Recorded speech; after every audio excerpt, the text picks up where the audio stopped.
Hello students, very good morning to all of you. मैं हूं are के गिरी, आपका मैथमेटिक्स गुरु। बच्चों, आज से हम लोग शुरू कर रहे हैं इन्वर्स ट्रिग्नोमेट्रिक फंक्शंस, ठीक है ना। तो चलिए सबसे पहले जानते हैं कि इस लेक्चर में, आज के लेक्चर में हम लोग क्या क्या पढ़ने वाले हैं। ओके, तो बच्चों आज के लेक्चर में जो हम लोग कवर करने वाले हैं वो है आपका जनरल इंट्रोडक्शन। किसका जनरल इंट्रोडक्शन करेंगे? Journey of ITFs to journey of TFs to ITFs, मतलब ट्रिग्नोमेट्रिक फंक्शन की जर्नी इन्वर्स ट्रिग्नोमेट्रिक तक, ठीक है ना। इसका डिस्कशन हम लोग करेंगे जनरल इंट्रोडक्शन में। उसके बाद हम लोग देखेंगे ITFs, inverse trigonometric functions and convention for their existence, ठीक है।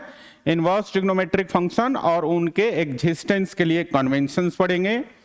उसके बाद domain range of ITFs, inverse trigonometric functions का डोमेन रेंज क्या होता है, ये भी हम लोग चर्चा करेंगे आज के लेक्चर में।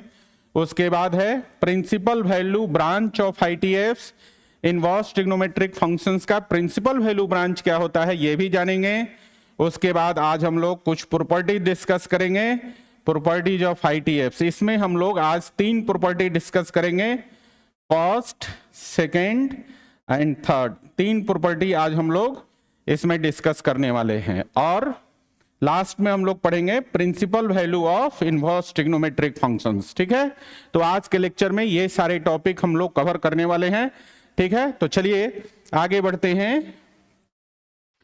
तो बच्चों सबसे पहले हम लोग इंट्रोडक्शन कवर करेंगे और इंट्रोडक्शन में हम लोग पढ़ेंगे journey of TFs to ITFs, inverse trigonometric तक की जर्नी ट्रिग्नोमेट्रिक फंक्शन से, है ना।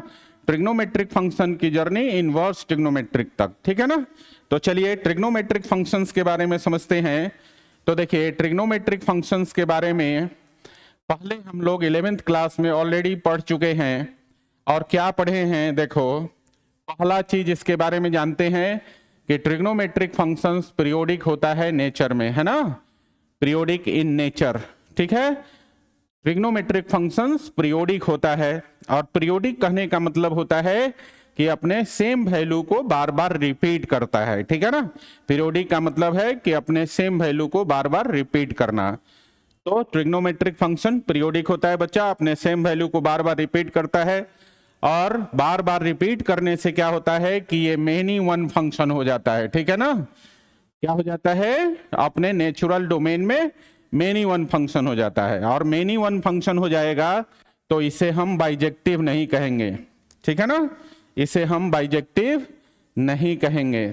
तो आपने देखा कि ट्रिग्नोमेट्रिक फंक्शन क्या होता है? पीरियोडिक होता है। पीरियोडिक होने की वजह से ये आपका मेनी वन हो जाता है, और मेनी वन हो जाने से ये बाइजेक्टिव नहीं होता है। और कोई भी फंक्शन बाइजेक्टिव नहीं है तो इन्वर्टिबल नहीं होगा, ठीक है ना, नॉट इन्वर्टिबल, ठीक है। तो हमने क्या देखा कि ट्रिग्नोमेट्रिक फंक्शंस पीरियोडिक होने की वजह से मेनी वन हो जाता है नेचुरल डोमेन में, और जिसकी वजह से बाइजेक्टिव नहीं होता है, और बाइजेक्टिव नहीं है तो इन्वर्टिबल नहीं होगा, ठीक है ना। तो जनरली ट्रिग्नोमेट्रिक फंक्शन अपने नेचुरल डोमेन में इन्वर्टिबल नहीं होता है, क्लियर है। लेकिन ट्रिग्नोमेट्रिक फंक्शंस को हम लोग उस जो है इन्वर्टिबल बना सकते हैं, है ना। और इन्वर्टिबल बनाने के लिए हम लोग क्या करते हैं? उसके नेचुरल डोमेन को रिस्ट्रिक्ट कर देते हैं, उसके कुछ एरिया को हम लोग रिस्ट्रिक्ट करते हैं, कुछ रीजन को रिस्ट्रिक्ट करके ट्रिग्नोमेट्रिक फंक्शन को हम लोग इन्वर्टिबल बनाते हैं, है ना। तो हमारे पास जो चौथा पॉइंट है वो है कैन बी मेड, देखिए, can be made invertible by restricting their domains, है ना। ट्रिग्नोमेट्रिक फंक्शंस को हम लोग क्या कर सकते हैं? इन्वर्टिबल बना सकते हैं। कैसे? उसके नेचुरल डोमेन को रिस्ट्रिक्ट करके, उसके नेचुरल डोमेन से कुछ रीजन को काट के, है ना, हम लोग ट्रिग्नोमेट्रिक फंक्शंस को इन्वर्टिबल बना सकते हैं, ठीक है। अब कौन कौन से ट्रिग्नोमेट्रिक फंक्शन किस रीजन में इन्वर्टिबल होगा ये देख लेते हैं। तो देखिए नंबर 5 में है, ये कहता है if the domain of cos theta, sec theta and cot theta, cos theta, sec theta और cot थीटा का डोमेन अगर हम रिस्ट्रिक्ट कर दें, आर रिस्ट्रिक्टेड फ्रॉम 0 to पाई, ठीक है, कॉस थीटा सेक थीटा और कॉट थीटा का जो डोमेन है उसको हम 0 से पाई में रिस्ट्रिक्ट कर दें तो क्या हो जाएगा, देन दे बिकम्स बाइजेक्टिव, है ना। तो ये फंक्शन कैसे हो जाएंगे, कॉस थीटा सेक थीटा और कॉट थीटा ये बाइजेक्टिव हो जाएंगे, और बाइजेक्टिव हो जाएंगे तो क्या हो जाएगा, एंड विल बी इन्वर्टिबल, और ये इन्वर्टिबल हो जाएगा। क्लियर है।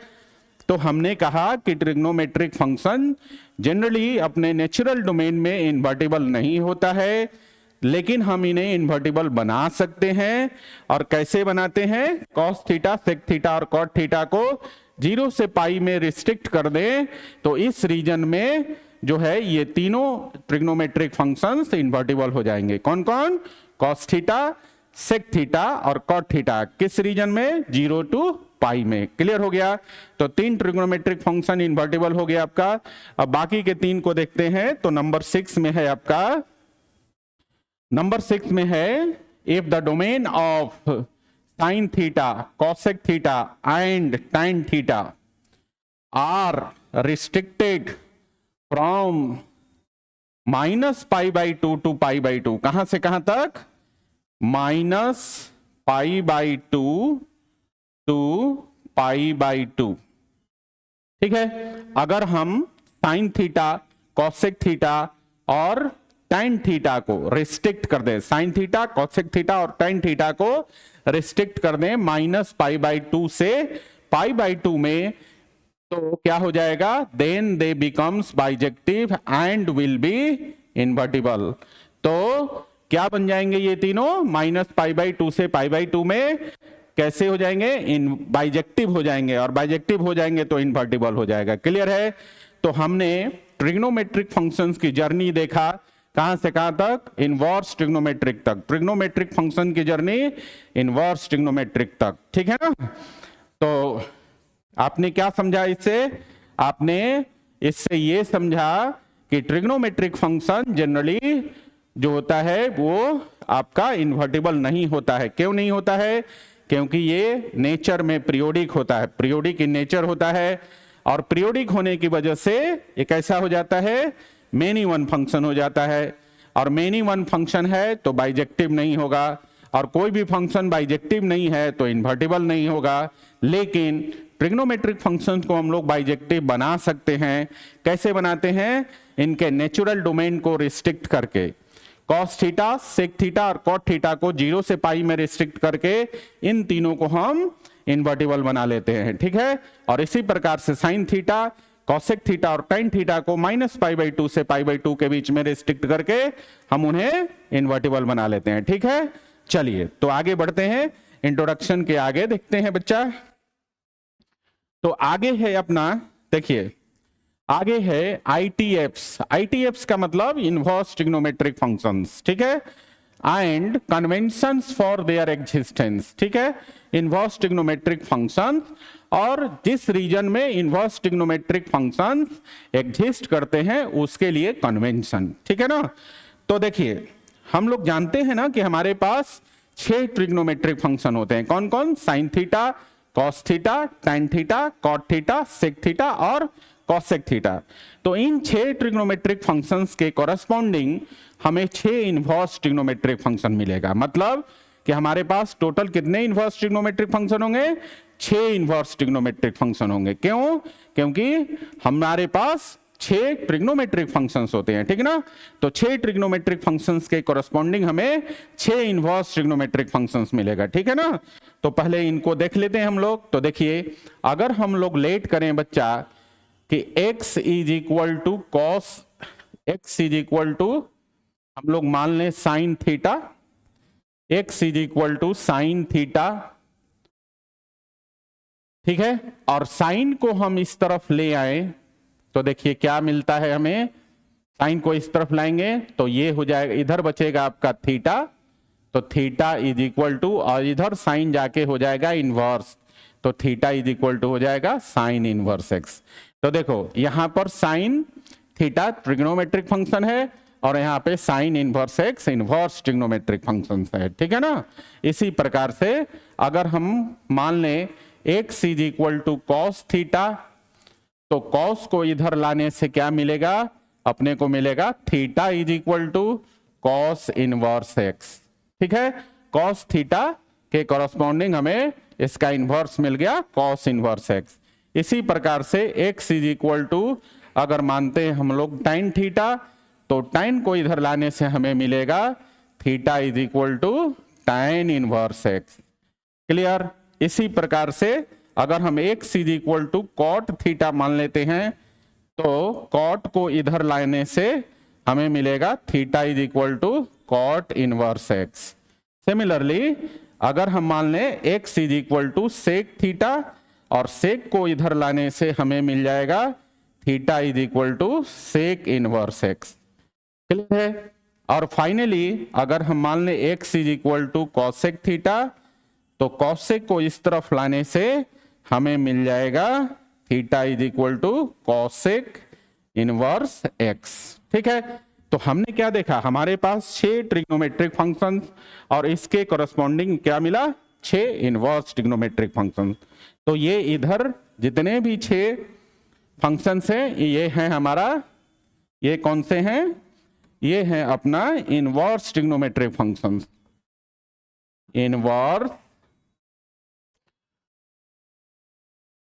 ट्रिग्नोमेट्रिक फंक्शंस, ठीक है बच्चा। और इधर अपने पास इधर जो फंक्शंस थे ये कौन थे, ये थे अपना ट्रिग्नोमेट्रिक फंक्शंस, ये थे ट्रिग्नोमेट्रिक फंक्शंस, ठीक है। तो 6 ट्रिग्नोमेट्रिक फंक्शंस से हमें क्या मिलता है, इनके करस्पॉन्डिंग 6 इनवर्स ट्रिग्नोमेट्रिक फंक्शंस मिलता है। क्लियर है। चलिए अब आगे थोड़ा सा बढ़ते हैं। देखिए आगे है बच्चा, एक बात और समझ लेते हैं थोड़ा सा, ठीक है ना।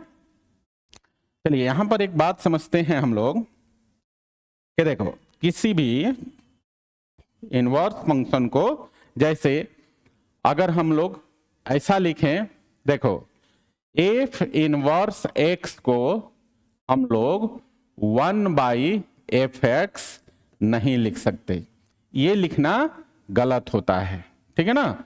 अगर हम, ठीक है, एफ इनवर्स एक्स का मतलब 1/f(x) नहीं होता है, ठीक है, समझे ना। तो इसी प्रकार से देखो साइन इनवर्स एक्स को हम लोग 1/sin(x) नहीं लिख सकते, ठीक है ना। अगर 1/sin(x) लिखेंगे तो गलत होगा, मतलब ये जो हमने लिखा sine inverse x not equal to 1/sin(x), ये सही है। लेकिन अगर हम ऐसा लिखते sine inverse x is equal to 1/sin(x), तो ये हमारा रिजल्ट जो है गलत होता है, ठीक है। तो हम एफ इनवर्स एक्स को 1/f(x) नहीं लिखते हैं, ठीक ना, ऐसा लिखेंगे तो गलत हो जाएगा, ठीक है।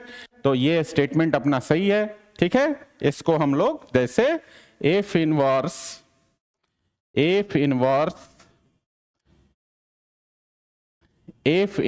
एक्स को हम लोग 1/f(x) लिखें तो ये गलत होता है, ठीक है ना, ठीक है। इसीलिए हम लोग साइन इनवर्स एक्स को 1/sin(x) नहीं लिख सकते। क्लियर है ना। क्या लिख सकते हैं, एफ इनवर्स एक्स को नॉट इक्वल टू 1/f(x) लिख सकते हैं, या साइन इनवर्स एक्स को नॉट इक्वल टू 1/sin(x) लिख सकते हैं, ठीक है ना। तो आपको क्लियर हो गया। इसी तरह हम लोग बाकी के इनवर्स ट्रिग्नोमेट्रिक फंक्शंस के लिए ये कॉन्सेप्ट अप्लाई करेंगे। ओके, चलिए अब एक और बात हम समझते हैं। यहां पर देखो ट्रिग्नोमेट्रिक फंक्शन, अगर कोई भी ट्रिग्नोमेट्रिक फंक्शन ले लें, जैसे अगर हम लेट करें कि x is equal to sine theta है, x is equal to sine theta है, तो देखिए इसमें क्या होता है कि यहां पर जो थीटा है ना, ये अपना डोमेन है। क्या है, ये अपना डोमेन है, ठीक है बच्चा। थीटा अपना क्या है, डोमेन है, इसको हम लोग डोमेन बोलते हैं, ठीक है ना। और इस तरफ जो है अपना एक्स जो है, थीटा डालने के बाद साइन थीटा का जो मान आएगा वो अपना रेंज कहलाता है, ये अपना रेंज कहलाता है। क्या कहलाता है, रेंज कहलाता है, ठीक है ना। और ये न्यूमेरिकल वैल्यू होता है, कैसा होता है, न्यूमेरिकल वैल्यू होता है, ठीक है, ठीक है ना। मतलब हम ट्रिग्नोमेट्रिक फंक्शन में ये जो डोमेन होता है, ये जो डोमेन होता है ना, ये आपका एंगल होता है, ठीक है ना। तो हम लोग क्या करते हैं, ट्रिग्नोमेट्रिक फंक्शन में एंगल इनपुट करते हैं, एंगल इनपुट करते हैं, और जो इनपुट करने के बाद साइन थीटा का जो मान आता है वो हमें रेंज के फॉर्म में न्यूमेरिकल वैल्यू मिलता है, ठीक है। लेकिन इसको थोड़ा छोटा कर लेते हैं, लेकिन बच्चा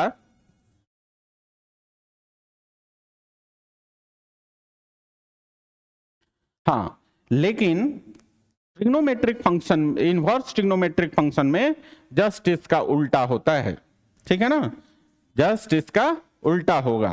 कैसे, अगर हम लेट कर ले कि हमारे पास theta is equal to sine inverse x है, ठीक है, theta is equal to sine inverse x है, तो यहां पर जो एक्स है ना, ये इनवर्स फंक्शन का डोमेन हो जाएगा। ये क्या कहलाएगा, ये आपका डोमेन कहलाएगा, ये आपका डोमेन कहलाएगा। और यहां पर जो इनपुट हम देंगे ना, ये आपका न्यूमेरिकल वैल्यू होता है,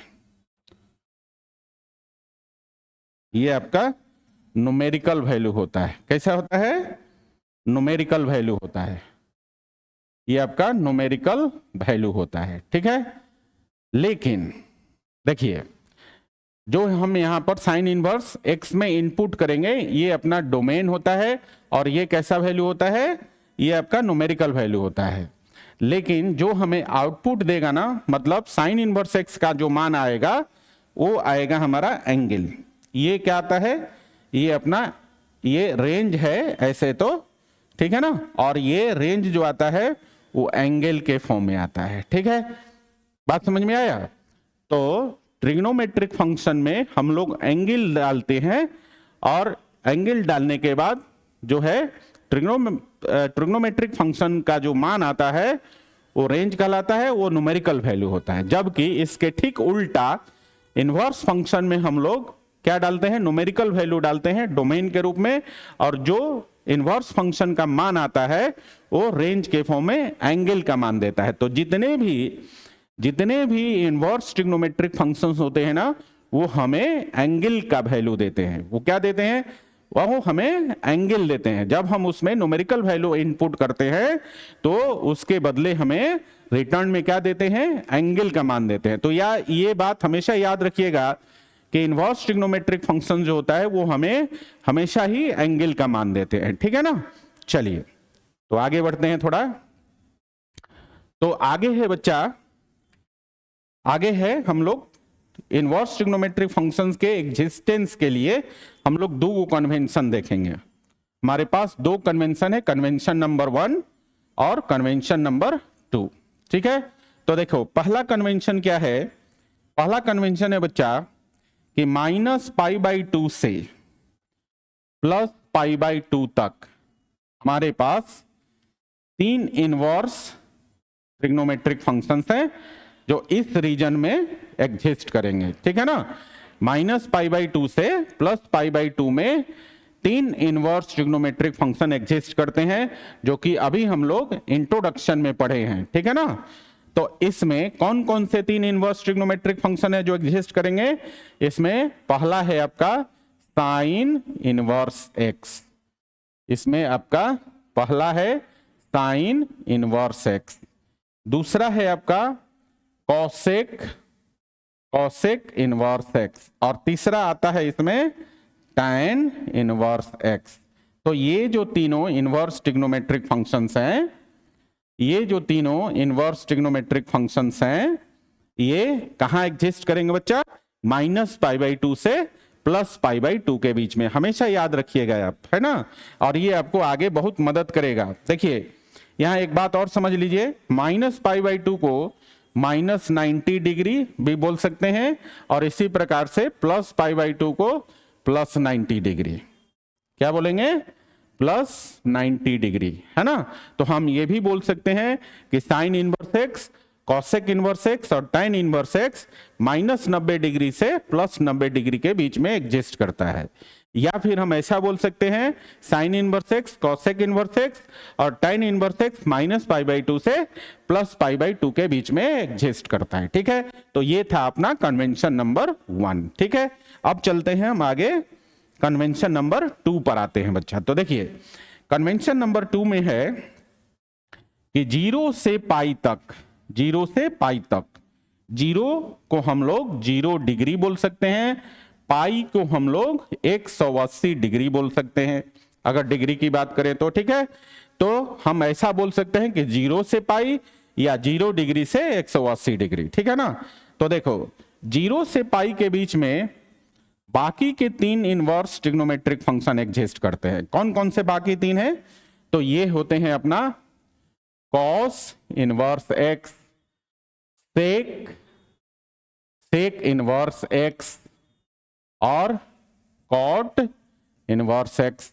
ये जो 3 इनवर्स ट्रिग्नोमेट्रिक फंक्शंस है ना, ये कहां से कहां एग्जिस्ट करेंगे, 0 से पाई के बीच में या फिर 0 डिग्री से 180 डिग्री के बीच में। ये अपना दूसरा कन्वेंशन है। ये दोनों कन्वेंशन आपको याद रखना है। ये क्या करेगा, आगे के जितने भी टॉपिक्स हम लोग कवर करने वाले हैं उसमें बहुत इंपॉर्टेंट रोल प्ले करता है ये दोनों कन्वेंशन। ठीक है ना। तो चलिए कन्वेंशन आप समझ गए कि किस रीजन में कौन कौन से इनवर्स ट्रिग्नोमेट्रिक फंक्शन एग्जिस्ट करता है। ठीक है ना। चलो आगे बढ़ते हैं बच्चा। तो आगे है अपना domain and range of ITF, inverse trigonometric function का डोमेन रेंज क्या होता है। ठीक है, तो चलिए देखते हैं। साइन इनवर्स एक्स का जो डोमेन होता है क्लोज इंटरवल में -1 से 1 तक, और जो रेंज होता है इसका क्लोज इंटरवल में -π/2 से π/2 तक। ठीक है, कॉस इनवर्स एक्स का जो डोमेन होता है बच्चा वो क्लोज इंटरवल में -1 से 1 तक, और इसका जो रेंज होता है क्लोज इंटरवल में 0 से पाई तक। ठीक है ना। tan इनवर्स एक्स का जो डोमेन होता है वो रियल होता है, और रेंज होता है इसका, रेंज होता है ओपन इंटरवल में -π/2 से +π/2 तक। ठीक है ना। ओपन इंटरवल क्यों ले लिया, क्योंकि -π/2 और +π/2 पे टाइम डिफाइंड नहीं होता है। ठीक है ना, इसलिए हमने यहां ओपन इंटरवल लिया। क्लियर है। चलिए इसी प्रकार से कॉट इनवर्स एक्स का जो डोमेन होता है वो रियल होता है, और रेंज इसका होता है ओपन इंटरवल में 0 से पाई। ठीक है ना। क्यों 0 से पाई लिया ओपन इंटरवल में, क्योंकि कॉट जो है 0 और पाई पे डिफाइंड नहीं होता है। ठीक है ना। चलिए सेक इनवर्स एक्स का जो डोमेन होता है -∞ से -1 तक, ये ओपन क्लोज में, और यूनियन करते हैं क्लोज ओपन 1 से ∞ तक। ये आपका सेक इनवर्स एक्स का डोमेन होता है, जबकि रेंज इसका होता है, रेंज होता है इसका क्लोज इंटरवल में 0 to पाई। लेकिन आपको मालूम है कि जो सेक होता है ना वो π/2 पे डिफाइंड नहीं होता है, तो 0 से पाई में से हम घटा लेंगे क्या, π/2। सिर्फ π/2 को छोड़कर 0 से पाई में सभी जगह डिफाइंड होगा कौन सा, सेक इनवर्स एक्स। क्लियर है।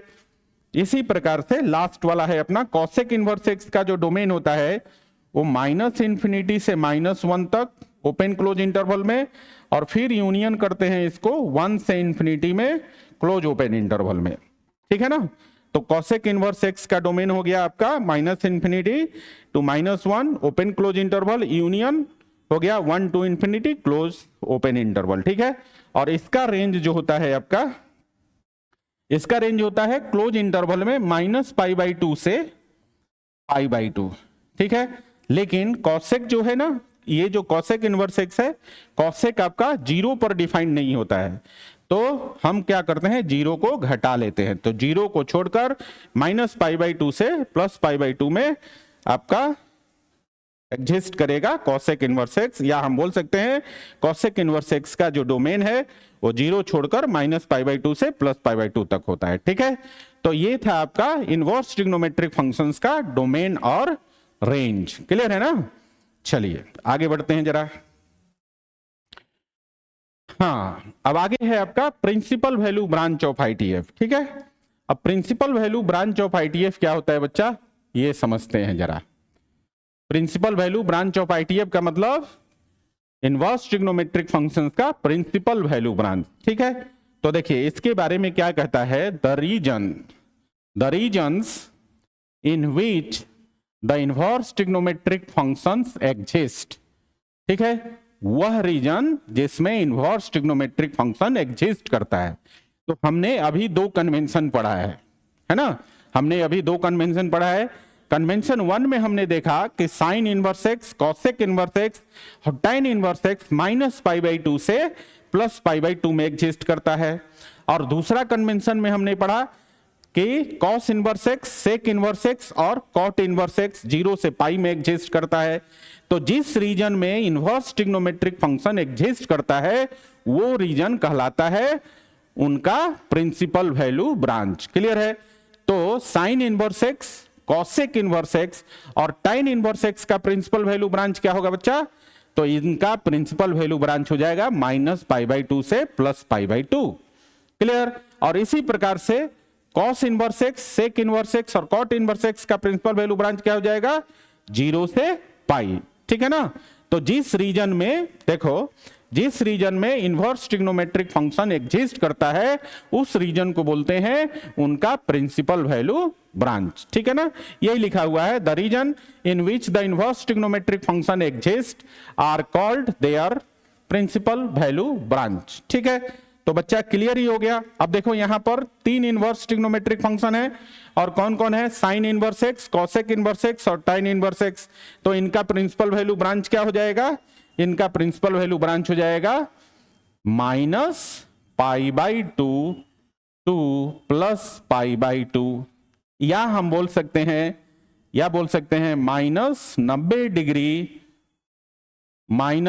डिग्री टू +90 डिग्री, ये बोल सकते हैं। क्लियर है? और यहां पर बाकी के 3 inverse trigonometric functions, cos inverse x, sec inverse x और कॉट इनवर्स एक्स, इनका प्रिंसिपल वैल्यू ब्रांच होता है 0 टू, इनका प्रिंसिपल वैल्यू ब्रांच होता है 0 टू π। क्या होता है प्रिंसिपल वैल्यू ब्रांच इनका, 0 टू π, या इसको हम बोल सकते हैं 0 डिग्री टू 180 डिग्री। ठीक है ना?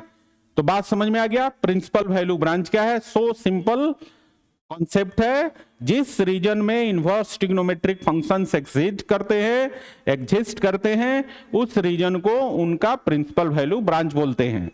Sine inverse x, cosec inverse x और tan इनवर्स एक्स -π/2 से +π/2 या फिर -90 डिग्री से +90 डिग्री के बीच में एग्जिस्ट करते हैं, तो -π/2 टू +π/2 या -90 डिग्री टू 90 डिग्री क्या हुआ, इन तीनों का प्रिंसिपल वैल्यू ब्रांच हो गया। इसी प्रकार से cos inverse x, sec inverse x और कॉट इनवर्स एक्स कहां एग्जिस्ट करता है, 0 टू π या 0 डिग्री टू 180 डिग्री, तो इन तीनों का प्रिंसिपल वैल्यू ब्रांच हो गया 0 से π या 0 डिग्री टू 180 डिग्री। क्लियर है ना? चलिए प्रिंसिपल वैल्यू ब्रांच समझ में आ गया, आगे बढ़ते हैं बच्चा। तो आगे है आपका प्रॉपर्टीज नंबर 1, है ना? आज हम लोग 3 प्रॉपर्टी डिस्कस करेंगे, पहला, दूसरा और तीसरा। ठीक है ना? उसके बाद हम लोग देखेंगे प्रिंसिपल वैल्यू ऑफ आईटीएफ क्या होता है। तो पहले प्रॉपर्टी नंबर 1 पे आते हैं, है ना? तो प्रॉपर्टी नंबर 1 जो है आपका, एक्चुअली इस प्रॉपर्टी को बोलते हैं कंपोजिशन रूल। क्या बोलते हैं इसको, बोलते हैं कंपोजिशन रूल, कंपोजिशन रूल बोलते हैं इसको।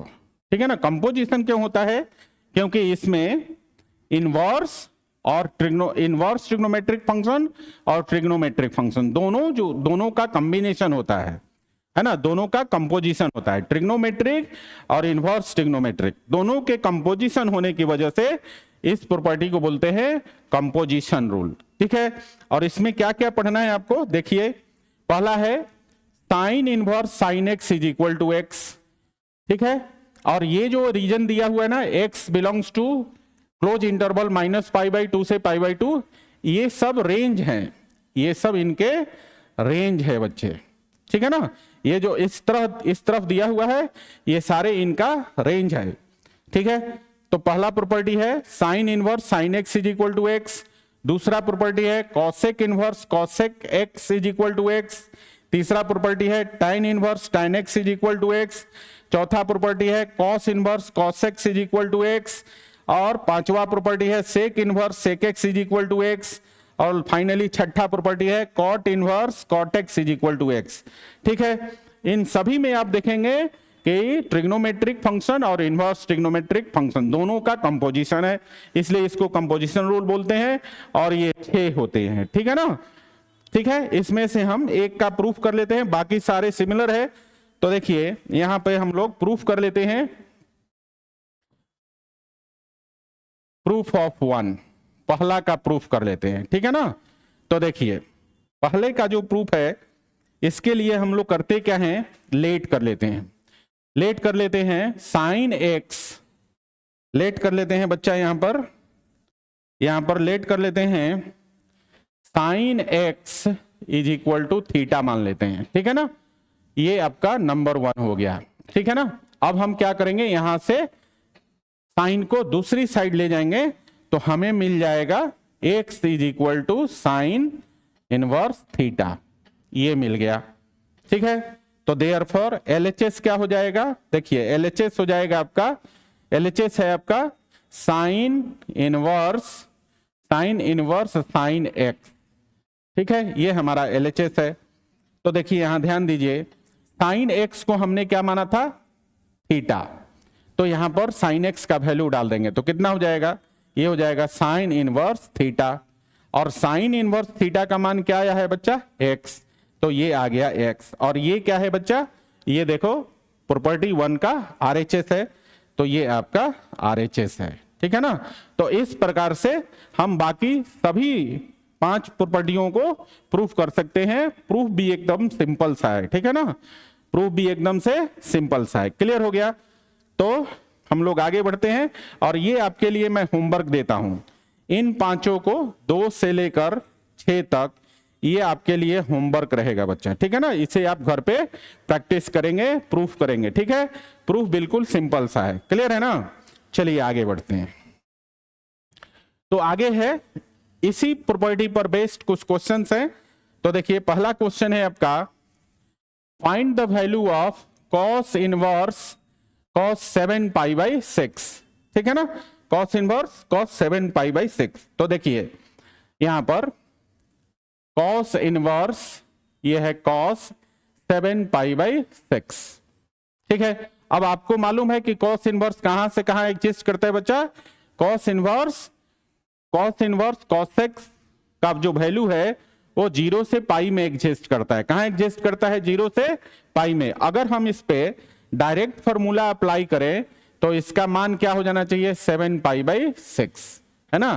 फॉर्मूला क्या होता है, फॉर्मूला होता है अपने पास, देखो साइड में यहां लिखते हैं, फॉर्मूला अपने पास होता है cos inverse cos x is equal to x, ये अपने पास फॉर्मूला होता है, ठीक है ना, cos inverse cos x is equal to x।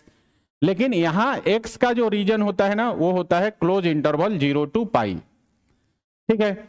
जबकि यहां पर हम डायरेक्ट फॉर्मूला अगर लगाते हैं cos इनवर्स cos 7π/6, अगर ये फॉर्मूला हम डायरेक्ट लगाते हैं तो हमारे पास आंसर क्या आता है, 7π/6। तो हमको चेक करना है कि ये जो 7π/6 है ना, क्या 0 से पाई के बीच में एग्जिस्ट करता है, तो बिल्कुल ही नहीं करता है, ठीक है ना। क्यों नहीं करता है, क्योंकि 0 से पाई का मतलब है 0 से 180 डिग्री, और 7π/6 का मतलब होता है 210 डिग्री। तो 210 डिग्री कभी भी 0 से 180 डिग्री के बीच में नहीं आता है।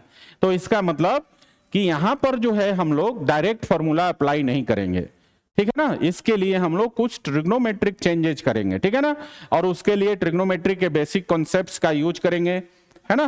तो बच्चों हमने बताया कि हम इसका मान डायरेक्टली 7π/6 नहीं रख सकते, ठीक है। तो क्या करेंगे हम लोग, यहां पर कुछ चेंजेस करेंगे। तो इसको लिखेंगे हम लोग इसको लिखेंगे कॉस इनवर्स और इसको लिखेंगे cos 2 pi minus 5 pi by 6, 2 pi minus 5 pi by 6।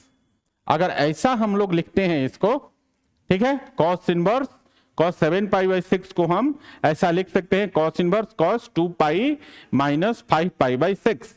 देखो कैलकुलेट करेंगे तो 6 दूनी 12 पाई और माइनस 5 पाई तो 7 पाई बाई 6 आएगा। लेकिन ऐसा लिखने से ये जो ब्रैकेट के अंदर है ना, ये आपका एक फॉर्मूला पे चला जाता है। कौन सा फॉर्मूला है?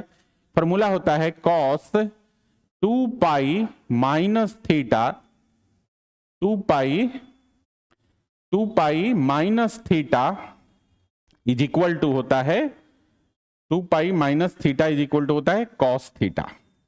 ये अपने पास एक फॉर्मूला होता है बच्चा, है ना। क्या फॉर्मूला होता है? Cos 2 pi minus theta is equal to cos theta.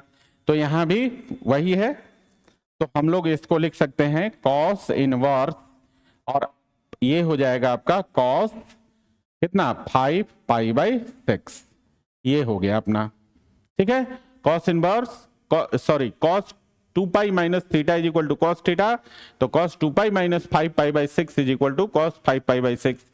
अब इसको आप चेक कर लीजिए, 5 पाई बाई 6 का मतलब होता है 150 डिग्री, ठीक है। और 150 डिग्री कहां जाएगा? 0 से पाई के बीच में चला जाता है, 0 से 180 के बीच में चला जाता है। तो अब ये जो है अपने पास जो ये फॉर्मूला है cos inverse cos x is equal to x, इसको अब हम फॉर्मूला के अनुसार डायरेक्टली लिख सकते हैं। तो क्या हो जाएगा इसके अनुसार? Cos inverse cos x is equal to x होता है और एक्स के जगह 5 पाई बाई 6 है, तो इसका मान हो गया 5 पाई बाई 6, ठीक है ना। तो जब भी इस तरह के क्वेश्चंस आपको बनाने हो तो आपको पहले देखना होगा कि उसका जो रेंज है वो फॉर्मूला के रेंज के अंदर लाई करता है कि नहीं, ठीक है ना। अगर रेंज के बाहर है तो आपको कोशिश करना है ना, ट्रिग्नोमेट्रिक चेंज करके उसे फॉर्मूला के उसको जो दिया हुआ फॉर्मूला है उसका जो रेंज है उसके रेंज के अंदर लाने के लिए आपको पहले प्रयास करना पड़ेगा। जब रेंज के अंदर आ जाएगा तो हम डायरेक्टली फॉर्मूला अप्लाई कर सकते हैं, ठीक है। चलिए तो नेक्स्ट क्वेश्चन को देखते हैं बच्चा। नेक्स्ट क्वेश्चन है अपना, देखिए नेक्स्ट क्वेश्चन है अपना find the value of tan inverse tan 3 pi by 4, ठीक है। अब देखो यहां हम डायरेक्टली चेक करेंगे, यहां पर जो रेंज होगा ना, जो x होगा वो आपका कहां से कहां बिलोंग करेगा? tan में है तो माइनस पाई बाई 2 से प्लस पाई बाई 2 में बिलोंग करना चाहिए, ठीक है, ओपन इंटरवल में, है ना। या 3 पाई बाई 4 का जो मान है वो माइनस पाई बाई 2 से प्लस पाई बाई 2 के बीच में होना चाहिए। अगर ऐसा है तो हम लोग इसके लिए जो फॉर्मूला होता है, इसके लिए आपको मालूम है कौन सा फॉर्मूला होता है? इसके लिए हमारे पास फॉर्मूला होता है tan inverse tan x is equal to x। ये हमारे पास फॉर्मूला होता है और x का वैल्यू कहां से कहां तक लाई करता है? माइनस पाई बाई 2 से प्लस पाई बाई 2 में। तो हम लोग क्या करेंगे, अगर 3 pi by 4 minus pi by 2 से प्लस पाई बाई 2 में लाई करेगा तो हम इस फॉर्मूला के अनुसार डायरेक्ट आंसर लिखेंगे। अगर नहीं लाई करेगा तो हम लोग क्या करेंगे, हम लोग जो है ना इसमें कुछ ट्रिग्नोमेट्रिक ट्रांसफॉर्मेशन करके, है ना, इसे हम इस फॉर्मूला पर लाएंगे, ठीक है, ताकि x जो है माइनस पाई बाई 2 से पाई बाई 2 के बीच में चला जाए। x का मतलब 3 पाई बाई 4 कहां लाई कर जाए? माइनस पाई बाई 2 से प्लस पाई बाई 2 के बीच में चला जाए, ठीक है। तो देखते हैं, देखो माइनस पाई बाई 2 से प्लस पाई बाई 2 का मतलब होता है माइनस 90 डिग्री से प्लस 90 डिग्री, जबकि 3 पाई बाई 4, ये जो 3 पाई बाई 4 है इसका वैल्यू होता है 135 डिग्री। तो बताइए माइनस 90 से प्लस 90 के बीच में 135 डिग्री आएगा? बिल्कुल नहीं आएगा। इसका मतलब हमें कुछ ट्रिग्नोमेट्रिक ट्रांसफॉर्मेशन करना ही पड़ेगा। तो ठीक है बच्चा, करते हैं ना। तो देखिए इसको हम लोग क्या लिख सकते हैं? इसको लिख सकते हैं tan इनवर्स, और इसके लिए हम लोग ऐसा लिख दें tan pi minus 3 pi by 4, ऐसा लिख सकते हैं। कैलकुलेट कीजिए, 4 पाई माइनस 3 पाई, 4 पाई माइनस 3 पाई, तो पाई बाई 4 आ जाएगा, है ना। ये है आपका पाई 3 पाई बाई 4 है ना, tan इनवर्स tan 3π/4। तो इसे हम ऐसा नहीं लिख सकते, ऐसा नहीं लिख सकते। हमें देखो पाई माइनस, अगर π/4 लिखते हैं तो आ जाएगा। ठीक है, हम लोग इसको लिखेंगे, देखिए इसको लिखेंगे पाई माइनस π/4। ठीक है ना, ऐसा लिखेंगे तो आ जाएगा। देखो 4π माइनस पाई 3π/4 हो जाएगा, हो जाएगा ना। तो ये चेंजेस करने पड़ते हैं। और आपको एक फॉर्मूला मालूम है कि tan, एक फॉर्मूला होता है बच्चा एलाइड एंगल का, कि tan pi minus theta is equal to minus tan theta.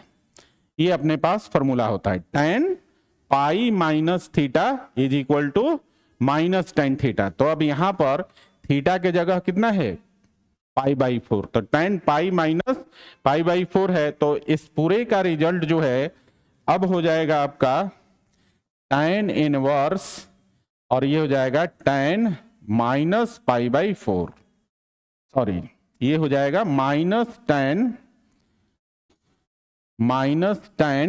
π/4 हो जाएगा। ठीक है ना।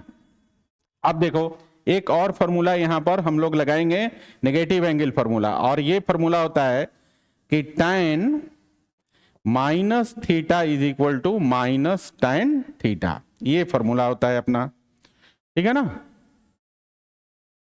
ये फॉर्मूला होता है tan minus theta is equal to minus tan theta. तो देखिए यहां पर हम लोग माइनस, ये देखो यहां पर माइनस tan π/4 को हम लोग ऐसा लिख सकते हैं tan इनवर्स, और ये हो जाएगा tan माइनस π/4। ऐसा लिख सकते हैं ना, बिल्कुल लिख सकते हैं, क्योंकि फॉर्मूला होता है tan minus theta is equal to minus tan theta. तो माइनस tan/4 को हम लोग tan माइनस π/4 लिख सकते हैं। ठीक है, ठीक। अब देखिए जरा इसको, अब इसको जांच कीजिए। अब ये जो माइनस π/4 आया ना, ये आपका माइनस π/2 से प्लस π/2 के बीच में आ गया है ना। तो अब हम इसका फॉर्मूला लगाएंगे, और इसका फॉर्मूला क्या होता है बच्चा, इसका फॉर्मूला होता है, देखो यहां पर लिखा हुआ है हमने, इसका फॉर्मूला है क्या, tan inverse tan x is equal to x, और x के जगह क्या है माइनस π/4। तो इसका रिजल्ट हो जाएगा अब आपका माइनस π/4। तो ये आपका आंसर आ गया। तो आप समझ गए ना। तो जब भी इस प्रकार के क्वेश्चंस आएंगे, सबसे पहले देखना है कि वो जो क्वेश्चन है, ठीक है, उसमें जो x के जगह वैल्यू है वो उस रीजन में लाई करता है कि नहीं, जिसके लिए इनवर्स ट्रिग्नोमेट्रिक फंक्शन डिफाइंड है। ठीक है, अगर लाई करता है तो डायरेक्ट फॉर्मूला अप्लाई करेंगे, लाई नहीं करता है तो उसमें हम लोग छोटा सा ट्रिग्नोमेट्रिक ट्रांसफॉर्मेशन करके तब हम जाके फॉर्मूला अप्लाई करेंगे। क्लियर है। चलिए आगे बढ़ते हैं बच्चा। आगे है आपका प्रॉपर्टीज नंबर 2। ठीक है, अब दूसरा प्रॉपर्टी देखो, इस प्रॉपर्टी को भी हम लोग बोलते हैं कंपोजिशन रूल। कंपोजिशन रूल, ये भी आपका कंपोजिशन रूल ही है। इसमें भी आप देखेंगे ध्यान से, तो ट्रिग्नोमेट्रिक फंक्शन और इनवर्स ट्रिग्नोमेट्रिक फंक्शन दोनों का कंपोजिशन है, इसलिए क्या हो गया ये आपका कंपोजिशन रूल है। मतलब पहला फॉर्मूला और दूसरा फॉर्मूला, ये दोनों ही कैसा फॉर्मूला कहलाएगा, कंपोजिशन रूल के अंदर आता है। ठीक है ना। क्यों आता है, क्योंकि इन दोनों में ही हम लोग ट्रिग्नोमेट्रिक फंक्शन और इनवर्स ट्रिग्नोमेट्रिक फंक्शन के कंपोजिशन से फॉर्मूला बनाते हैं। ठीक है ना, इसलिए इनको हम लोग कंपोजिशन रूल बोलते हैं। क्लियर है। इसमें भी 6 फॉर्मूले हैं, देख लीजिए। पहला फॉर्मूला है sine inverse x is equal to x. ठीक है, cos inverse x is equal to x, tan inverse x is equal to x, cot inverse x is equal to x, sec inverse x is equal to x, और cosec inverse x is equal to x. ठीक है, इसमें भी 6 फॉर्मूले हैं और simple है, पहले ट्रिग्नोमेट्रिक फंक्शन उसके बाद इनवर्स ट्रिग्नोमेट्रिक फंक्शन, दोनों के कंपोजिशन से जो रिजल्ट आया वो आपका है sine inverse x is equal to x, cos inverse x is equal to x, tan inverse x is equal to x, cot inverse x is equal to x, sec inverse x is equal to x, और cosec inverse x is equal to x. ठीक है ना। तो और इधर वाले जो सब दिए हुए हैं ना, ये सभी के सभी रेंज है बच्चा। ये क्या है, ये इनका रेंज है कि x कहां से कहां तक लाई करेगा।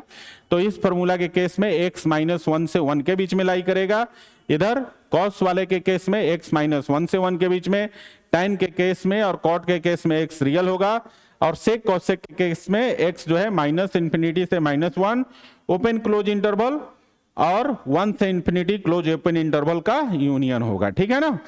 तो फॉर्मूला समझ में आया। टाइप 1 और टाइप 2 दोनों सेम रूल है, दोनों को ही हम कंपोजिशन रूल बोलते हैं। ठीक है ना। इस फॉर्मूले का यूज बहुत ही कम होता है, नहीं के बराबर होता है। ठीक है ना। ज्यादातर जो पहले टाइप का फॉर्मूला है उनका यूज होता है। ठीक है, लेकिन जानना जरूरी है। ठीक है ना। तो हम लोग क्या करते हैं, इसका प्रूफ कर लेते हैं। ठीक है ना। एक का प्रूफ कर लेते हैं और एक का प्रूफ कर लेंगे तो बाकी सारा हो जाएगा। तो देखिए, प्रूफ ऑफ 1 पहले का प्रूफ कर लेते हैं। ठीक है, तो इसमें हम लोग लेट कर लेते हैं। देखो, लेट करने का तरीका है कि जो यहां ब्रैकेट में है, देखिए जो यहां ब्रैकेट में है इसी को हम मानते हैं। तो ब्रैकेट में क्या है, साइन इनवर्स एक्स, तो sine inverse x is equal to theta मान लेते हैं। और साइन इनवर्स को जब हम दूसरी तरफ ले जाएंगे तो इनवर्स से ट्रिग्नोमेट्रिक फंक्शन बन जाएगा। तो यहां से आपको मिलेगा x is equal to sine theta हो जाएगा। ये दूसरा हो गया। अब हम क्या करेंगे, नाउ अब हम लोग LHS ले लेते हैं। देखिए, तो LHS है अपना साइन इनवर्स x, है ना। और साइन इनवर्स x को हमने क्या माना था, थीटा। तो हम लिख सकते हैं अब साइन थीटा, क्योंकि साइन इनवर्स x की जगह क्या माना था, थीटा। तो अब हो गया साइन इनवर्स x की जगह थीटा लिख देंगे तो हो जाएगा अपना साइन थीटा। ठीक है, और साइन थीटा का मान कितना आया है बच्चा, x, तो ये हो गया x। और ये आपका क्या है, RHS है, देख लीजिए, है ना। तो प्रूफ बहुत आसान है ना। तो बाकी जितने भी है ना, इधर 2 से लेकर 6 तक, ये आपके लिए होमवर्क है बच्चा, इसको आप घर पे प्रैक्टिस करेंगे। ठीक है, ऐसे तो फॉर्मूला याद रखना ही जरूरी है। ठीक है, लेकिन प्रैक्टिस कर लेंगे तो एकदम से याद हो जाएगा, भूलने की कोई चांसेस नहीं है। प्रूफ बिल्कुल आसान है, इसको 5 मिनट लगेगा, बाकी 5 को करने में आराम से कर लीजिएगा, प्रैक्टिस जरूर करना है। ठीक है ना। तो 2 प्रॉपर्टी हमने पढ़ लिया, टाइप 1 और टाइप 2, दोनों प्रॉपर्टी ही कंपोजिशन रूल कहलाता है, दोनों ही आसान है। दोनों में ट्रिग्नोमेट्रिक फंक्शन और इनवर्स ट्रिग्नोमेट्रिक फंक्शन के कंपोजिशन से ये प्रॉपर्टी बनता है। ठीक है ना। तो चलिए आगे बढ़ते हैं। 2 प्रॉपर्टी पढ़ने के बाद चलते हैं आगे। देखिए इसमें कितना आसान क्वेश्चन रहता है। देखो यहां पर पहला क्वेश्चन है, what is the value of sine inverse 1/2। तो देखो यहां पर जो 1/2 है ना, इसी को चेक करना होता है। इस फॉर्मूला के अनुसार, ये जो अपने पास एक फॉर्मूला होता है, sine inverse x is equal to x, और इसमें जो x होता है वो बिलोंग करता है, x belongs to close interval -1 से 1। ठीक है, तो इसे हम लोगों को चेक करना होता है। ठीक है, और इसमें जनरली जो भी अंदर जो ब्रैकेट में इनवर्स फंक्शन है, तो इसमें जो भी मान दिया रहता है ना, वो उसके रेंज में ही लाई करता है जनरली। ठीक है ना, रेंज के बाहर वाला वैल्यू आता ही नहीं है। ठीक है, जब रेंज के बाहर आएगा तो कुछ चेंजेस करेंगे, अदरवाइज ये जनरली क्वेश्चन में आपको जब भी मिलेगा तो रेंज के अंदर वाला ही वैल्यू मिलेगा। तो आप देखेंगे यहां पर जो पहला क्वेश्चन है, इसमें आप देखेंगे कि यहां पर जो 1/2 है वो -1 से 1 के बीच में ही है। तो डायरेक्ट फॉर्मूला अप्लाई करेंगे, कौन सा, sine inverse x is equal to x, है ना। और x की जगह क्या है, 1/2, तो इसका आंसर हो जाएगा 1/2। ज्यादा कुछ करना नहीं है। ऐसे सेकंड वाले प्रॉपर्टी पे जनरली क्वेश्चन नहीं आता है, ये बड़े से क्वेश्चन को बनाने में कहीं कहीं हमें मदद करता है। ठीक है ना, पर्टिकुलर इस पे क्वेश्चन नहीं के बराबर आएगा, और आएगा तो इसी तरह का क्वेश्चन होगा, इससे ज्यादा टफ क्वेश्चन नहीं होता है। क्लियर। चलिए दूसरा है अपने पास, इसी में एक क्वेश्चन और है, what is the value of tan inverse 2 cos inverse 1/2, है ना। देखो इसका वैल्यू पूछता है। तो देखिए इसको बनाने के लिए सबसे पहले हम लोग करेंगे क्या कि cos इनवर्स यहां से लेकर चलेंगे। देखो अगर फॉर्मूला से चलेंगे तो यहां से चलेंगे कॉस इनवर्स एक्स। तो देखो पहले तो फॉर्मूला समझो। फॉर्मूला होता है अपने पास cos inverse x is equal to x, और एक्स बिलोंग करता है क्लोज इंटरवल -1 से 1 तक। ठीक है, ये रीजन होता है। तो हमें क्या चेक करना है, हमें इसको चेक करना है। तो देखो 1/2 -1 से 1 के बीच में लाई करेगा, तो डेफिनेटली हमारे पास जो फॉर्मूला है कॉस इनवर्स एक्स जो है अप्लाई हो जाएगा, है ना, डायरेक्टली यहां अप्लाई हो जाएगा, कोई चेंज करने की जरूरत नहीं है। तो यहां से लेकर यहां तक का मान क्या हो जाएगा अब आपका, देखिए ये पहले तो है आपका tan इनवर्स, और यहां से यहां तक का वैल्यू हो जाएगा 2 into x, cos inverse x is equal to x, और एक्स का वैल्यू 1/2। यहां पर आप देखेंगे 2 से 2 आपका कैंसिल हो जाएगा, तो बचेगा कितना, tan इनवर्स 1 बचेगा ना। और tan इनवर्स 1 देखिए, tan में 1 किसका मान होता है, π/4 का, 45 डिग्री का। तो यहां से जो वैल्यू आ जाएगा आपका वो हो जाएगा π/4। ठीक है, तो इसी तरह के क्वेश्चंस रहेंगे, आसान सा, कोई टफ नहीं होता है। ठीक है, चलिए आगे बढ़ते हैं जरा। हाँ, एक प्रॉपर्टी और पढ़ेंगे हम लोग, तीसरा प्रॉपर्टी, और इस प्रॉपर्टी को बोलते हैं नेगेटिव रूल। कौन सा बोलते हैं, नेगेटिव रूल। ठीक है, ये तीनों जो प्रॉपर्टी है ना, इंपॉर्टेंट प्रॉपर्टीज है। ठीक है, लेकिन बहुत आसान है। ठीक है, अब नेगेटिव रूल देखिए, इसको हम लोग 2 कैटेगरी में डिवाइड करेंगे। पहले देखो 1 से 3 तक एक कैटेगरी का है, और 4 से 6 तक एक कैटेगरी का है। ठीक है ना, 2 कैटेगरी में इसको डिवाइड कर दिया। अब देखो पहला कैटेगरी में क्या है, ये है आपका, आप देखेंगे ऐसे जनरली तो पहले कैटेगरी में जो 3 है ना, इनका जो रेंज होता है आपको मालूम है, sine inverse x, cosec inverse x और tan इनवर्स एक्स। ये आपको बताया था कि कहां से कहां तक एग्जिस्ट करते हैं, -π/2 से +π/2। और इसी प्रकार से cos inverse x, sec inverse x और कॉट इनवर्स एक्स कहां से कहां तक एग्जिस्ट करता है, ये करता है 0 से π। इसलिए 2 कैटेगरी यहां बना दिया है। तो पहले कैटेगरी के 3 फार्मूले हैं, sine inverse -x is equal to minus sine inverse x, sine inverse -x is equal to minus sine inverse x. ठीक है, और दूसरा है cosec inverse -x is equal to minus cosec inverse x, और tan inverse -x is equal to minus tan inverse x. और इधर वाला है इसका डोमेन है ना, यहां जो x का वैल्यू डलेगा वो दिया हुआ है। ठीक है, तो ये तीनों का रिजल्ट एक टाइप का है, सिमिलर टाइप का है, sine inverse -x is equal to minus sine inverse x, cosec inverse -x is equal to minus cosec inverse x, और tan inverse -x is equal to minus tan inverse x. ठीक है, बाकी जो ये है आपका 4 से लेकर 6 तक, इनका तीनों का एक टाइप का कैटेगरी है, एक टाइप का आउटपुट है। देखिए कैसे, cos inverse -x is equal to pi minus cos inverse x. इसी तरह से sec inverse -x is equal to pi minus sec inverse x, और lastly cot inverse -x is equal to pi minus cot inverse x. ये तीनों का जो result है वो एक टाइप का है, ऊपर वाले तीनों का रिजल्ट एक टाइप का है। तो 2 कैटेगरी इसमें बना दिया नेगेटिव रूल में। ठीक है ना, इसको क्या करेंगे कि हम लोग इसमें से देखो, एक तो फर्स्ट वाले कैटेगरी से एक फार्मूला प्रूफ कर लेते हैं, और फिर दूसरे वाले कैटेगरी से एक फार्मूला प्रूफ कर लेते हैं, और बाकी 4 जो बचेंगे, 2 ऊपर वाले में से 2 नीचे वाले में से, वो आप कर लीजिएगा। ठीक है ना, तरीका हम बता देते हैं आपको। तो पहले वाले का देखते हैं, यहां पर प्रूफ ऑफ 1, पहले वाले का प्रूफ देख लेते हैं। ठीक है, तो लेट कर लेते हैं बच्चा, यहां पर लेट कर लेते हैं sine inverse -x is equal to theta मान लेते हैं। ठीक है, अब हम करेंगे क्या यहां कि साइन इनवर्स को इस तरफ ले जाएंगे, तो हमारे पास बचेगा -x इज इक्वल टू, और इधर आके हो जाएगा साइन थीटा। ठीक है, फिर माइनस को इस तरफ ले जाएंगे तो हम लिख सकते हैं x is equal to minus sine theta. ठीक है, और यहां पर एक फॉर्मूला होता है, फॉर्मूला क्या होता है, नेगेटिव एंगल फॉर्मूला होता है, sine minus theta is equal to minus sine theta.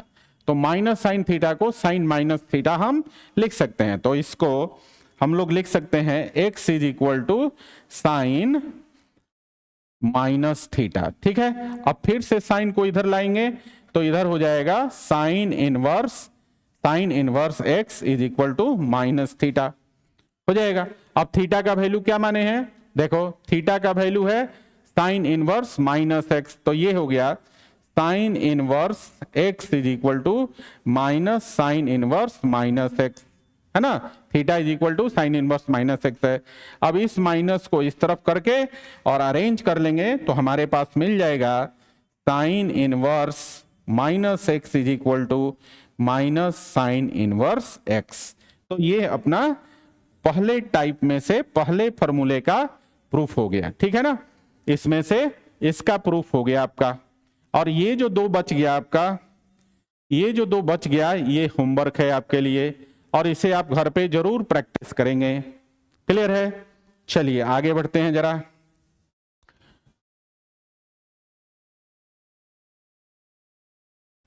आगे है चौथा का प्रूफ करेंगे, यहां पर चौथे का प्रूफ करेंगे, प्रूफ ऑफ फोर्थ का प्रूफ करेंगे। और इसके लिए देखिए फॉर्मूला पहले देख लीजिए।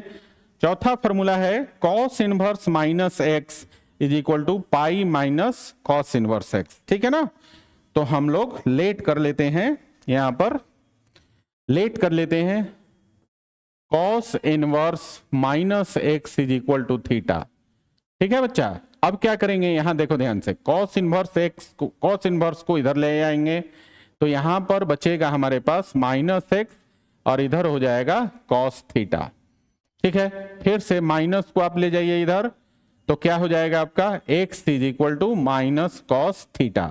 और माइनस कॉस थीटा को हम लोग लिख सकते हैं क्या, कॉस पाई माइनस थीटा। एक फॉर्मूला होता है बच्चा, यहां हम लिख देते हैं, देखो एक फॉर्मूला होता है cos pi minus theta is equal to होता है माइनस कॉस थीटा। ठीक है, cos pi minus theta is equal to होता है माइनस कॉस थीटा।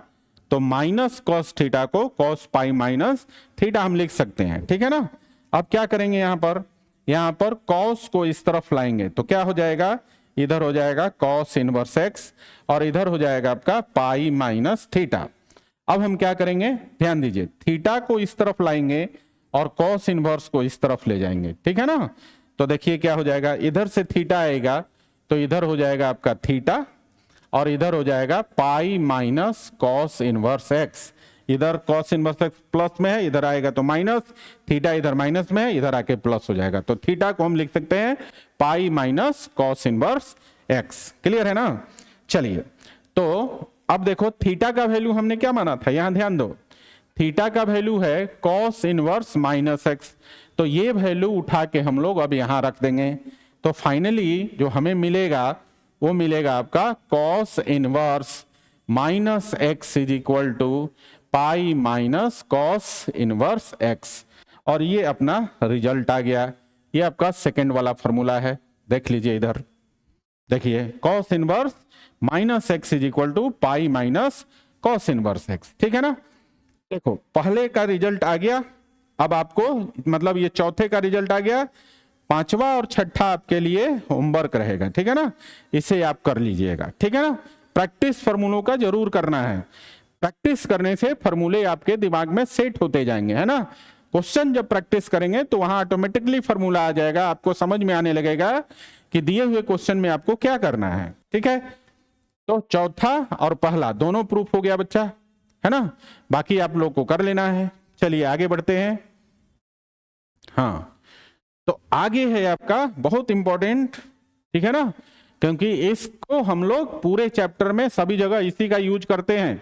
और इसका नाम क्या है बच्चा, इसका नाम है principal value of ITF, inverse trigonometric functions का प्रिंसिपल वैल्यू। और ये क्या कहता है, पहले तो इसका डेफिनेशन समझ लीजिए।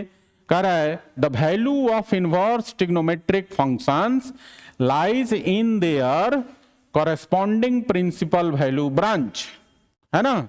इनवर्स ट्रिग्नोमेट्रिक फंक्शंस का मान जो उनके कॉरेस्पॉन्डिंग प्रिंसिपल वैल्यू ब्रांच में लाई करता है।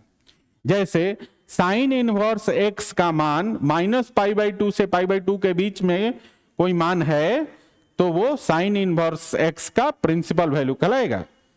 समझ में आया? तो principal value inverse trigonometric function का क्या होता है कि वो वैल्यू इनवर्स ट्रिग्नोमेट्रिक फंक्शंस का वो मान जो उनके प्रिंसिपल वैल्यू ब्रांच में होता है, लाई करता है, उसे हम लोग क्या बोलते हैं? Principal value of inverse trigonometric function. Clear? Inverse trigonometric functions का वो मान जो उनके प्रिंसिपल वैल्यू ब्रांच में लाई करे क्या कहलाएगा? उनका प्रिंसिपल वैल्यू कहलाएगा। इनवर्स ट्रिग्नोमेट्रिक फंक्शंस का प्रिंसिपल वैल्यू कहलाएगा। क्लियर है? अब जरा हम लोग आपको याद दिला दें, हमने दो कन्वेंशन पढ़ा था बच्चा। अब आपको यहां याद दिलाता हूं, एक ट्रिक बताऊंगा, ठीक है ना? ध्यान दीजिएगा।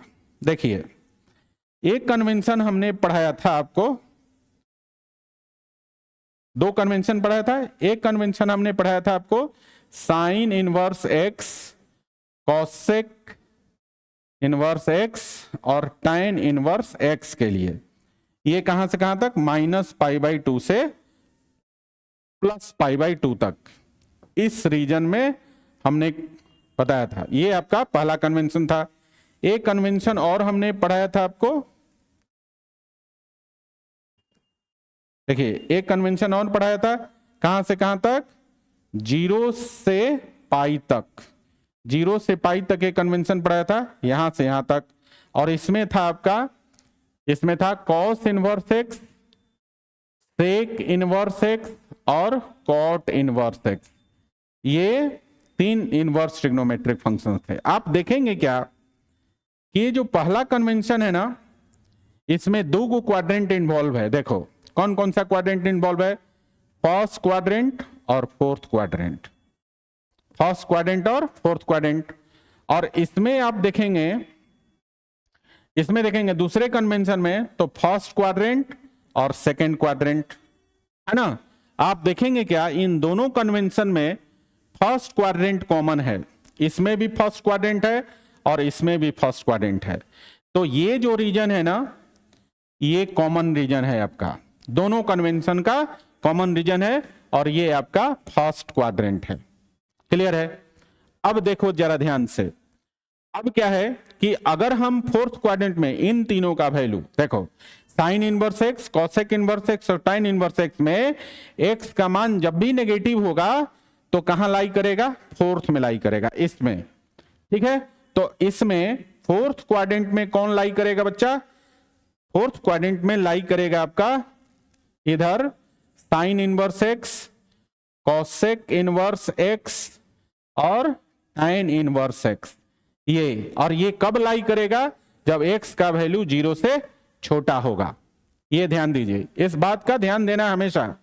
ठीक है? देखो फर्स्ट क्वाड्रेंट में दोनों कॉमन है, दोनों कन्वेंशन फर्स्ट क्वाड्रेंट में कॉमन है, और इसमें सभी, इसके लिए लिख भी लीजिएगा, यहां पे ऑल, यहां पे होगा, यहां पे ऑल लिखिएगा। ऑल का मतलब सभी inverse trigonometric functions first quadrant में होंगे।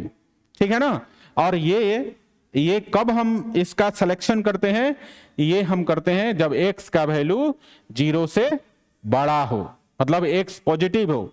जब x पॉजिटिव होगा, देखो इन तीनों में भी x पॉजिटिव हो, cos inverse x, sec inverse x और कॉट इनवर्स एक्स में, इन तीनों में x पॉजिटिव हो तो भी ये फर्स्ट क्वाड्रेंट में जाएंगे। दूसरा sign inverse x, cosec inverse x और tan इनवर्स एक्स में x पॉजिटिव होगा तो भी ये फर्स्ट क्वाड्रेंट में जाएंगे। इनका मान जो है ना 0 से π/2 के बीच में होगा। कहां होगा? 0 से π/2 के बीच में होगा। कब? जब सभी के सभी 6 ट्रिग्नोमेट्रिक फंक्शन में जो x है वो पॉजिटिव होगा। डेफिनेटली क्या करना है आपको? जब भी x का मान, ठीक है ना, sine inverse x, cos inverse x, sec inverse x, cot inverse x, इन सभी 6 में x का मान जैसे ही पॉजिटिव है तो आपने समझना क्या है कि इसका वैल्यू 0 से π/2 के बीच में होगा, 0 से 90 के बीच में होगा, ये फर्स्ट क्वाड्रेंट में जाएगा। ठीक है? तो ट्रिक यहां पर ये है कि sine inverse x, cos inverse x, tan inverse x, cot inverse x, sec inverse x और कॉसेक इनवर्स एक्स, इन सभी में x जैसे ही पॉजिटिव आप देखेंगे, आपको क्या समझना है कि ये सभी के सभी कहां जाएंगे? फर्स्ट क्वाड्रेंट में जाएंगे, और इनका मान 0 से 90 के बीच में आएगा। क्लियर है ना? ये बात आप ध्यान में रखिएगा, ये पहला ट्रिक। ठीक है? दूसरा ट्रिक क्या है? दूसरा ट्रिक है कि sine inverse x, cosec inverse x और tan इनवर्स एक्स का मान जिसमें x जैसे ही नेगेटिव होगा तो आपको समझना है कि ये फोर्थ में जाएगा। इसका मान कहां मिलेगा? फोर्थ क्वाड्रेंट में मिलेगा। और आपको क्या करना है इसके लिए, जैसे ही फोर्थ क्वाड्रेंट में जाएगा ना, आपको यहां पर यूज करना है, यहां आपको यूज करना है निगेटिव रूल। इसके लिए हमने एक प्रॉपर्टी पढ़ाया है, निगेटिव रूल यूज करना है। ठीक है, किसके लिए? Sign inverse x, cosec inverse x और tan इनवर्स एक्स में जब x नेगेटिव होगा तो आपको समझना है कि फोर्थ क्वाड्रेंट में है और इसके लिए हम लोग क्या करेंगे? नेगेटिव रूल लगाएंगे। ठीक है, तो ये दूसरा ट्रिक है। तीसरा ट्रिक है आपका, तीसरा ट्रिक है कि इधर ये जो सेकंड क्वाड्रेंट है ना, सेकंड क्वाड्रेंट इसमें जाएगा आपका, इसमें जाएगा आपका cos inverse x, sec inverse x और कॉट इनवर्स एक्स। और ये कब जाएगा बच्चा? जब x का वैल्यू 0 से छोटा होगा, x नेगेटिव होगा। ठीक है, तो cos inverse x, sec inverse x और कॉट इनवर्स एक्स में x नेगेटिव होगा तो वो सेकंड क्वाड्रेंट में जाएगा।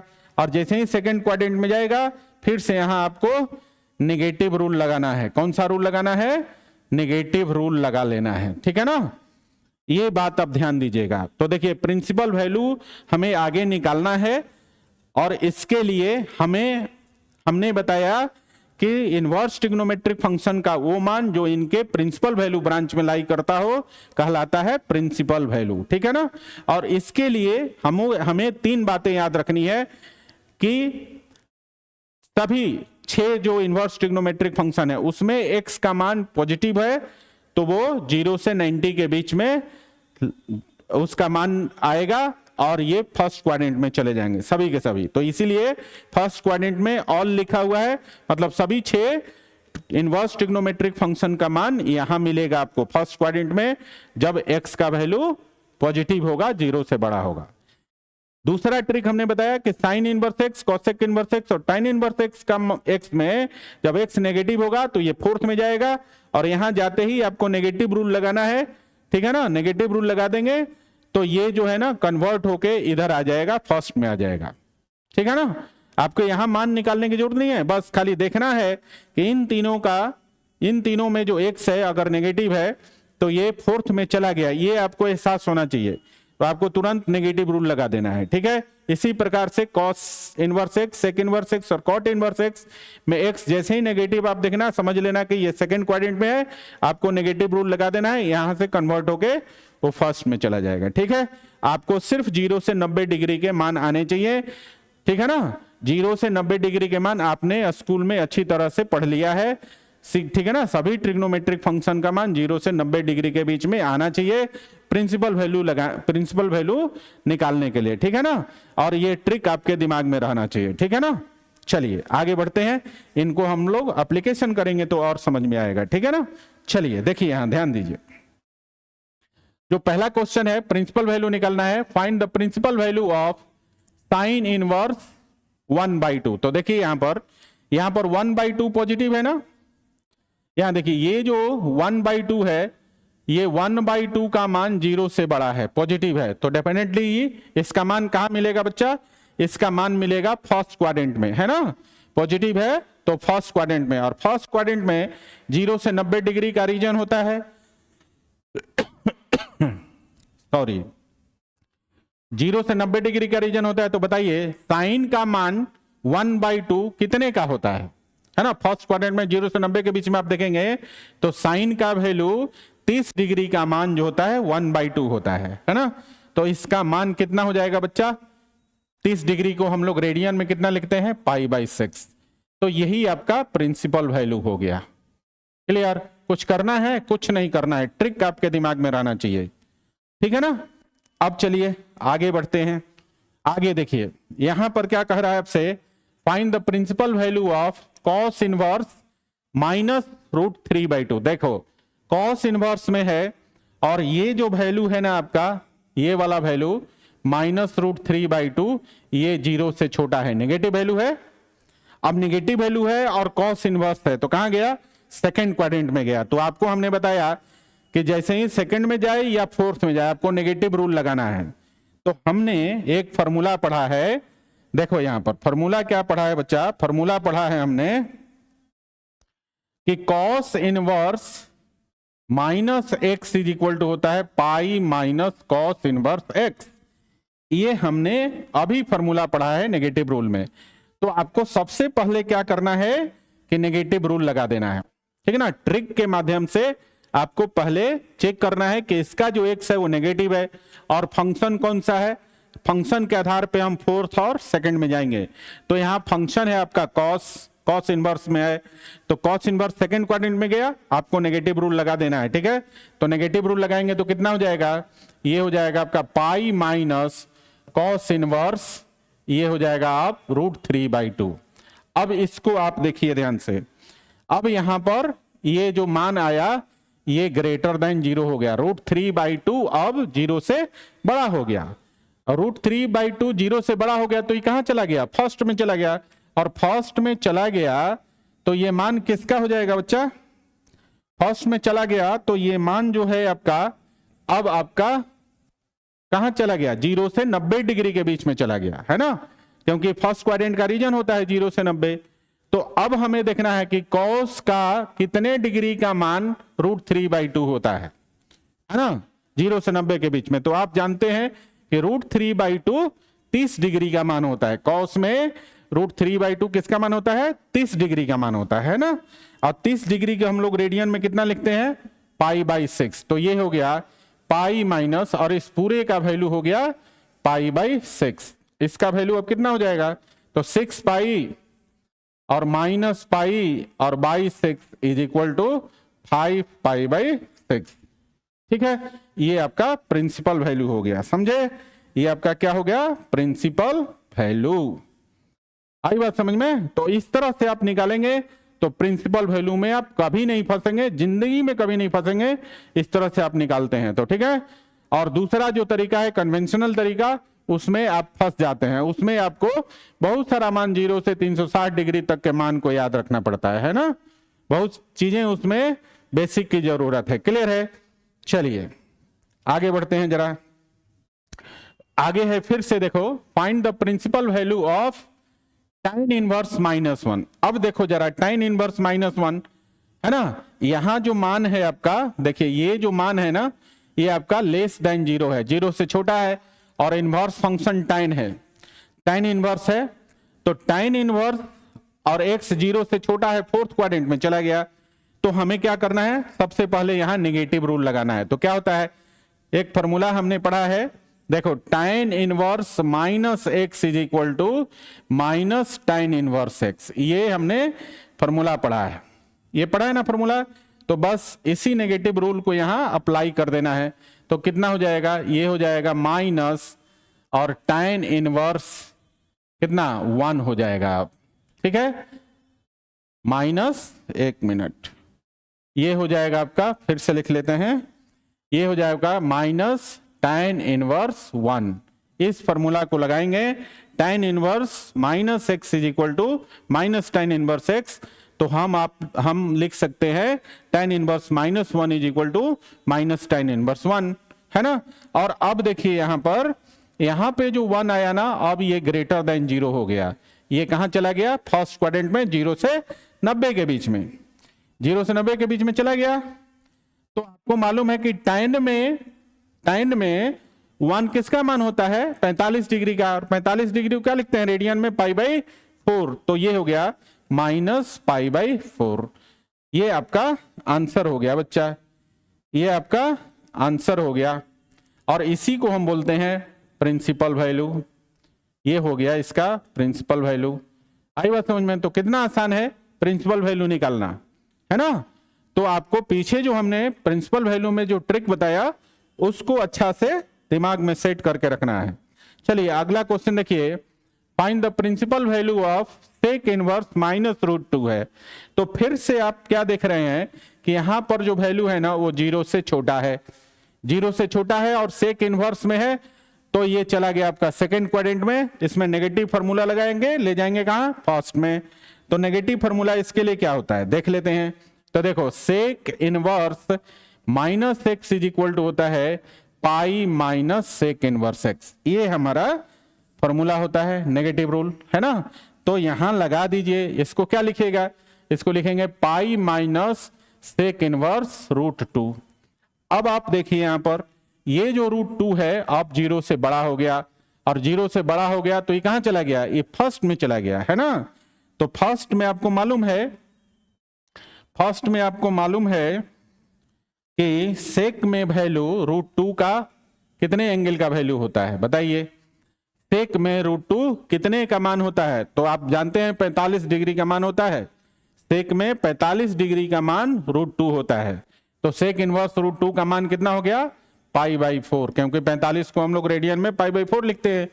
अब कैलकुलेट कर दीजिए तो कितना हो जाएगा, 4 पाई और माइनस पाई और बाई 4, तो ये हो गया 3 पाई बाई 4, और ये आपका आंसर हो गया बच्चा, और ये आपका प्रिंसिपल वैल्यू हो गया।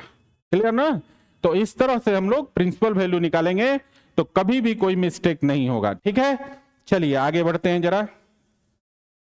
तो आगे है अपने पास एक बात और याद रखिएगा, एक नोट है बच्चा, नोट में है use everywhere principal value of ITF in this chapter. कह रहा है इस चैप्टर में कहीं भी, सभी जगह, ठीक है ना, एवरीवेयर, इस चैप्टर में सभी जगह सिर्फ और सिर्फ इनवर्स ट्रिग्नोमेट्रिक फंक्शन का प्रिंसिपल वैल्यू ही यूज करना, कोई अदर वैल्यू यूज मत करना, ठीक है ना। एक नोट जो आपके दिमाग में सेट हो जाना चाहिए, और वो क्या है, इस पूरे चैप्टर में, इनवर्स ट्रिग्नोमेट्रिक फंक्शन वाले चैप्टर में जहां भी आपको यूज करना होगा सभी जगह इनवर्स ट्रिग्नोमेट्रिक फंक्शन का प्रिंसिपल वैल्यू ही यूज करना है, कोई दूसरा वैल्यू यूज नहीं करेंगे, ठीक है ना। चलिए, तो ये नोट आपको क्लियर हो गया। अब आपसे पूछ रहा है, 2 क्वेश्चन है यहां पर। एक क्वेश्चन है आपका फाइंड द वैल्यू ऑफ, और इसका मान निकालना है आपको। देखो tan इनवर्स, देख लो यहां पहले समझ लो, tan इनवर्स 1 है और ये 0 से बड़ा है, फर्स्ट क्वाड्रेंट का वैल्यू उठाना है। यहां देखिए, यहां पर है आपका cos इनवर्स -1/2 है, तो ये आपका 0 से छोटा है, ये आपका सेकंड क्वाड्रेंट में चला गया। और sin इनवर्स -1/2 है, ये भी 0 से छोटा है, ये आपका फोर्थ में चला गया। तो cos इनवर्स -1/2 सेकंड क्वाड्रेंट में चला गया, और sin इनवर्स -1/2 फोर्थ क्वाड्रेंट में चला गया। इन दोनों के लिए नेगेटिव फॉर्मूला लगा देंगे, और ये तो आपका पॉजिटिव है ही, है ना। तो देखो पहले इसका मान लिखते हैं। तो tan इनवर्स 1 है, 1 tan में 0 से 90 के बीच में फर्स्ट क्वाड्रेंट में कितना होगा, पाई बाई 4 का मान होता है, तो ये वैल्यू आपका पाई बाई 4 हो गया। प्लस देखो cos इनवर्स माइनस एक्स को क्या लिखते हैं, पाई माइनस कॉस इनवर्स एक्स, तो इसको लिखेंगे पाई माइनस कॉस इनवर्स 1/2, और plus sign inverse minus x को क्या लिखते हैं, माइनस साइन इनवर्स एक्स, तो ये हो जाएगा आपका माइनस साइन इनवर्स 1/2। अब देखो ये वाला कॉस साइन इनवर्स 1/2 और कॉस इनवर्स 1/2, ये दोनों चला गया आपका फर्स्ट क्वाड्रेंट में, है ना। तो अब मान लिख लेते हैं बच्चा, पहला तो है आपका पाई बाई 4, और प्लस यहां देखो पाई माइनस, और कॉस में 1/2 फर्स्ट क्वाड्रेंट में 60 डिग्री का मान होता है, तो ये हो गया पाई बाई 3, और माइनस साइन में फर्स्ट क्वाड्रेंट में 1/2 30 डिग्री का मान होता है, तो ये हो गया पाई बाई 6, है ना। तो देखिए ये हो गया आपका पाई बाई 4, और इसको कैलकुलेट करेंगे पाई माइनस पाई बाई 3, तो 3 pi minus pi 2 pi by 3, ये हो गया 2 पाई बाई 3, और माइनस है आपका पाई बाई 6, इसको कैलकुलेट कर लीजिए। देखिए 4, 3 और 12 का जो एलसीएम होगा वो हो जाएगा आपका 4, 3 और 6 का एलसीएम हो जाएगा 12, तो हो गया 4 3 12, 3 पाई, और प्लस 3 चौके का 12, 4 दूनी 8 पाई, और माइनस 6 दूनी 12 2 पाई, तो कितना हो गया, फाइनल आंसर कितना हो गया बच्चा, देखो 8 और 3 11 पाई माइनस 2 पाई, तो 9 पाई बाई 12, ये हो गया 9 पाई बाई 12, और ये भी कट जाएगा आपका 9 3 से 3 टाइम्स और 12 4 टाइम्स, तो आंसर आपका फाइनली आंसर हो गया आपका 3 पाई 4, ये आपका आंसर हो गया। ठीक है ना, तो इस तरह से क्वेश्चन बनाएंगे आप। ठीक है, यहां भी हमने क्या किया, प्रिंसिपल वैल्यू यूज किया, इसीलिए लिखा हुआ था कि इस चैप्टर में सभी जगह आपको इनवर्स ट्रिग्नोमेट्रिक फंक्शन का प्रिंसिपल वैल्यू ही यूज करना है, इसके अलावा दूसरा नहीं यूज करना है। ठीक है ना, चलिए अगले क्वेश्चन पे जाते हैं। अगला क्वेश्चन में फिर से पूछ रहा है find the value of cos inverse 1/2 plus 2 sign inverse 1/2, इसका मान निकालना है। तो आप ध्यान दीजिएगा, यहां पर जो वैल्यू है ना 1/2, ये भी 0 से बड़ा है और यहां भी 1/2 0 से बड़ा है, तो मतलब ये दोनों के दोनों कहां है, फर्स्ट क्वाड्रेंट में है, 0 से 90 के बीच में है, तो हम आसानी से निकाल सकते हैं। तो बताइए cos का वैल्यू 1/2 0 से 90 के बीच में, मतलब फर्स्ट क्वाड्रेंट में आप देखेंगे तो 60 डिग्री का मान होता है, तो cos इनवर्स 1/2 का प्रिंसिपल वैल्यू हो जाएगा π/3 और प्लस 2 इंटू, और साइन का वैल्यू 1/2 0 से 90 के बीच में देखेंगे तो 30 डिग्री का होता है, तो π/6 हो गया।